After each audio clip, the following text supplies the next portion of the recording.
Hollywood has always sold us illusions.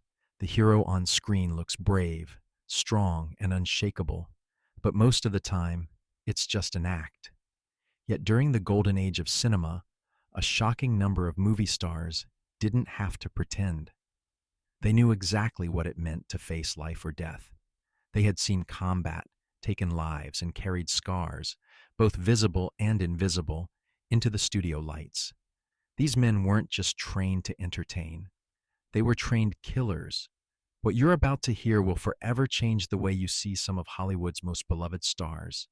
Studios at the time downplayed their backgrounds, sanding away the rough edges, crafting patriotic tales that ignored the darker truths. But behind the curtain, these actors had lived through fire, blood, and trauma most of us can't even imagine. And the star at number one? His confirmed kill count was higher than almost any professional soldier in American military history. Audie Murphy, America's deadliest movie star. Audie Murphy's face didn't fit the Hollywood mold. He looked too young, too slight, too boyish to ever play the tough guy. But appearances can deceive, and Murphy proved that more than anyone. During World War II, he became the most decorated American soldier of the entire conflict. He earned the Medal of Honor, 3 Purple Hearts, the Distinguished Service Cross, 2 Silver Stars, and nearly every other combat decoration the U.S. military could give. His battlefield record reads like something from a Hollywood script: 33 confirmed enemy kills, dozens more unconfirmed, and one extraordinary moment where, wounded and alone, he mounted a burning tank destroyer and held off an entire company of German soldiers for over an hour. By the end of that day, at least 50 German troops lay dead or wounded because of him. That kind of story would make most men legends in the military. For Murphy, it also made him a natural fit for Hollywood. Life magazine featured him on its cover, and actor James Cagney invited him to try out for the movies. Unlike many veterans who downplayed their service, Murphy's career was built on it.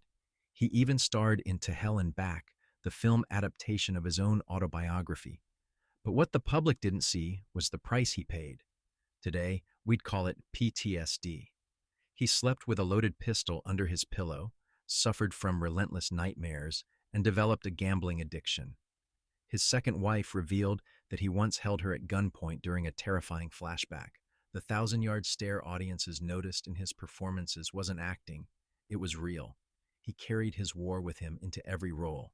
Studios turned his combat history into simple patriotism. They erased the darker truths, ignoring the psychological cost. Murphy's story is both inspiring and tragic. America's deadliest soldier, transformed into a Western star. Haunted by demons the camera could capture, but never fully explain. Charles Bronson, the aerial gunner who became Hollywood's toughest man. When you picture Charles Bronson, you see a face like stone. In films like Death Wish or Once Upon a Time in the West, he radiated danger with nothing more than a stare. That wasn't a trick of acting. It was the mark of a man who had faced death again and again. Bronson grew up poor, the son of Lithuanian immigrants in Pennsylvania's coal mining country. He was drafted in 1943 and became a tail gunner on a B-29 bomber. If you know anything about World War II bomber crews, you know just how deadly the odds were. Their life expectancy was measured not in years, but in weeks.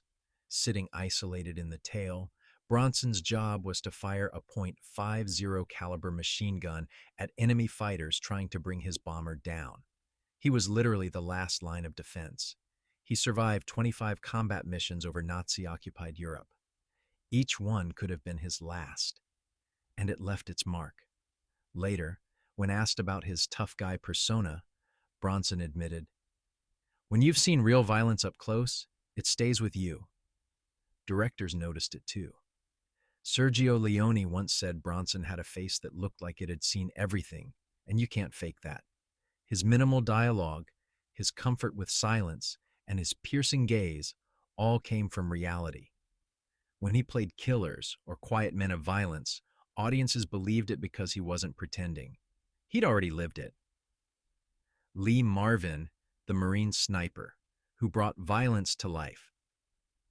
Lee Marvin became famous for playing tough, violent men, but his intensity came from more than just talent, it came from survival. Marvin enlisted in the Marine Corps and trained as a scout sniper. In 1944, he fought in the invasion of Saipan, one of the Pacific's most brutal battles. He was shot in the back and hit by machine gun fire, nearly died, and lived with injuries that troubled him for the rest of his life. For his wounds, he received the Purple Heart. Unlike many veterans, Marvin didn't separate his war from his work. He admitted openly he wasn't acting during violent scenes. He was remembering. Director John Borman said Marvin had a 1,000-yard stare that came not from study, but from actually having seen death up close. Marvin himself described it best. Once you've faced a machine gun firing at you, followed by a bayonet wound knowing you're going to die, everything else is small stuff. That perspective gave his performances an authenticity that audiences could feel even if they couldn't explain it. James Stewart, the bomber pilot, who became a general. James Stewart was already a Hollywood icon when he enlisted after Pearl Harbor. He could have stayed home, entertaining troops or making films. Instead, he insisted on combat duty. He became a bomber pilot in the Army Air Forces, commanding B-24 Liberators on missions over Nazi Germany. Officially, he flew 20 missions, though some biographers believe he flew closer to 25. Each one dropped tons of bombs on enemy factories, railroads, and cities. In reality, Stewart commanded missions that killed hundreds of enemy troops and civilians. He was decorated with the Distinguished Flying Cross and the Air Medal, and he stayed in the Air Force Reserve long after the war, eventually rising to the rank of Brigadier General, the highest rank any Hollywood actor has ever achieved. But Stewart rarely spoke about it. The studios emphasized patriotism, never the lethal reality of dropping bombs on populated targets. His friends, however, noticed a change. Henry Fonda said Jimmy left for the war as a movie star and came back as something more complicated. On screen, the difference was clear. Before the war, Stewart was the idealistic everyman in Mr. Smith Goes to Washington. After the war, he brought a darker, more haunted quality to roles in Hitchcock films and westerns. He had seen too much to ever be the same. Neville Brand, Hollywood's villain, with real blood on his hands. Neville Brand might not be as instantly recognizable as Murphy or Stewart, but his story is just as intense. Before he became famous for playing gangsters and heavies, he was one of the most decorated American soldiers of World War II, fourth on the list to be exact. He fought as an infantry sergeant in Europe, surviving the Battle of the Bulge and other brutal engagements. He was wounded in action and earned the Silver Star and Purple Heart. His military service wasn't brief. It was long, intense, and bloody. Brand rarely discussed specifics, but when he played villains, his performances carried an edge of genuine menace. Director Don Siegel once said Neville didn't need to research intimidation. He had lived it, both as the man under fire and the man causing fear. But the scars were real. After the war, Brand struggled with alcoholism, a shadow of the trauma he carried. His villain roles were convincing not because he was acting, but because he understood violence from the inside. Sterling Hayden, the OSS spy who lived a double life. Sterling Hayden had one of the most unusual wartime careers of any Hollywood actor. He wasn't just a soldier. He was a spy. During the war, Hayden joined the Marines, but was quickly recruited into the OSS, the forerunner of the CIA. Under the code name John Hamilton, he parachuted into Nazi-occupied Yugoslavia, working with partisans and resistance fighters. He ran covert missions, smuggled weapons, and coordinated attacks. Discovery would have meant torture and execution, not prisoner of war treatment. For his actions, he received the Silver Star and recognition from Marshal Tito of Yugoslavia.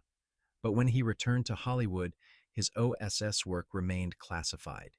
He appeared in film noir classics like The Asphalt Jungle and The Killing, playing morally ambiguous characters whose lives straddled the line between crime and survival. Those performances felt so real because, in a sense, he had lived them.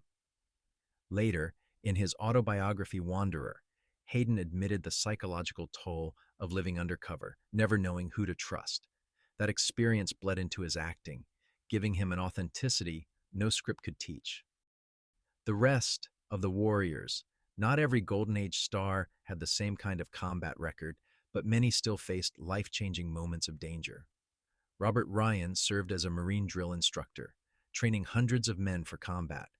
He understood the psychology of violence, which helped him portray complex villains with unsettling depth. Telly Savalas enlisted in the Army and fought in the Pacific, where he was wounded in action. His Purple Heart was rarely mentioned, but when he gave orders on screen, audiences believed him. Kirk Douglas served as a Navy communications officer aboard a submarine chaser. His time at sea gave him a deep understanding of risk and leadership, which later helped him shape his career as both actor and producer. Clint Eastwood never saw combat, but he had a brush with death that left its mark. During the Korean War era, he survived a Navy plane crash off the California coast, swimming miles through freezing water to reach land. That stoic, survivalist quality became the foundation of his legendary screen persona. The Golden Age of Hollywood loved to honor veterans, but it didn't love the details. Studios celebrated patriotism, not trauma.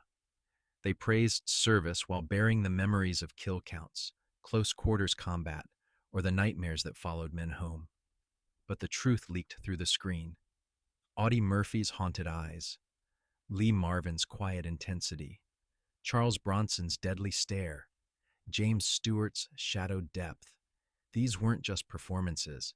They were men remembering what they had lived through.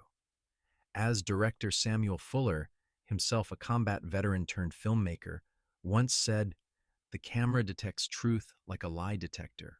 An actor who has actually experienced what they're portraying brings something the audience can feel, even if they can't explain it.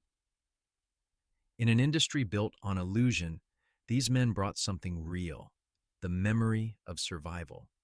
Their presence was shaped not just by the studio system, but by the battlefield.